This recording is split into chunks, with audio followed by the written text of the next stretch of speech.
What is up, everybody? It is Hobbs Horror back here with you with a review. Today we're reviewing Skarecrow. Curse Never Dies. It's a follow-up. It's number 3 in the Dark Harvest franchise. Put out by Vipco. Distributed by Bayview Entertainment. I want to thank them for sending me this film. It gets a 2.3 on IMDb. Was made in 2004 as an hour and a half. Let me tell you something, guys. The reviews on this movie on IMDb don't do it justice at all. This film was entertaining as hell. You follow a group of kids, teenagers, young adults. They're going to this remote area that is owned by one of the ancestors of one of the people on the trip. And there's a lot of history to this trip where they're going to this little remote cabin house type thing. On the trip, you get to learn more, but there's a lot of history. There's a lot of witchcraft and a lot of black magic and things that went down in the house prior to.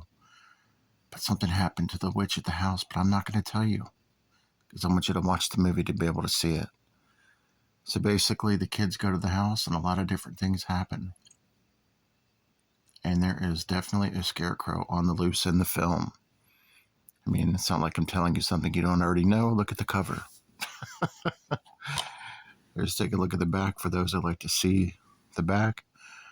I swear I thought that was horror with Hobbs because it looks just like him. Hobbs, if you're in this movie, let me know. It's a 2004 film. Like I said, it's an hour and 30 minutes long.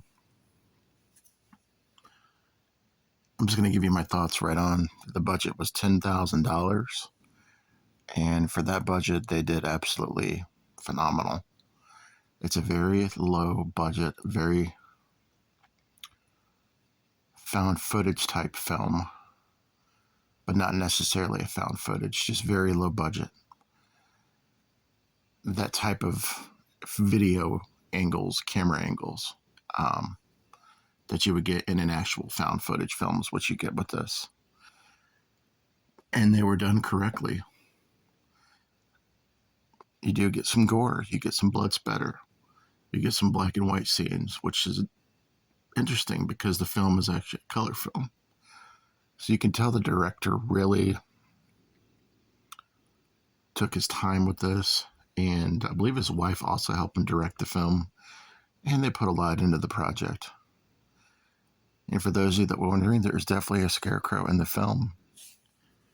Not a lot of TNA, if any, if that's your thing. But there was some. Enough to call it a slasher.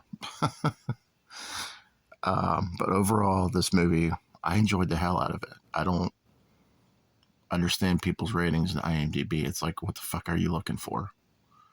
I mean, there's gore, there's TNA, it's a slasher, there's a scarecrow, there's story. I mean, what more do you want? Tell me, seriously. I don't know what people were looking at. But if you can get past all the BS from the IMDb, which I wouldn't recommend looking after this movie was entertaining. I'm going to give it actually a 4 out of 5. Great job to the directors on this film. Great job to the cast and the acting. And it was kind of like a throwback 80s film. Very much enjoyed this one. I'm going to give it a 4 out of 5. Thanks for watching. Peace.